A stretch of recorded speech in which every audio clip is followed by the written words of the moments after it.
On July 26, 2025, drone startup SiFly set a Guinness World Record when its patented all-electric Q-12 aircraft took to the skies and flew for 3 hours, 11 minutes, and 54 seconds.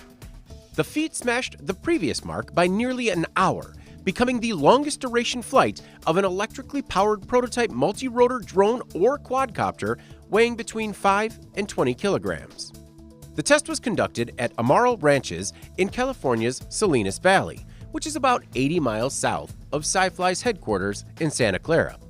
Brian Hinman, SiFly Aviation founder and CEO, said, "Up until now, most drones have been used in visual line-of-sight applications, short distances, flying for 20 or 30 minutes. But now, with the introduction of Part 108 regulations, we have a framework for flying beyond visual line of sight." The FAA's recent Notice of Proposed Rulemaking for Part 108 beyond visual line of sight operations hopes to create a clear and predictable path for routine BVLOS operations crucial for applications like package delivery, agriculture, public safety, and infrastructure inspection.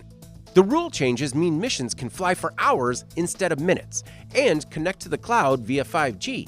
When the FAA changed the game, SiFly had to rethink how drones are built. Within a year, Hinman says SiFly will be able to fly for 4 hours, which could be a game changer for first responders, especially in search and rescue efforts. The modular Q-12 is a next-gen vertical takeoff and landing or VTOL drone that can also hover continuously for 2 hours. It can carry a 10-pound payload and fly up to 90 miles.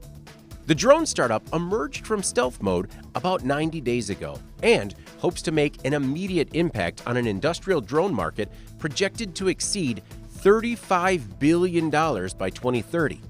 According to the company, it has already secured pre-orders and letters of intent for hundreds of Q-12 units.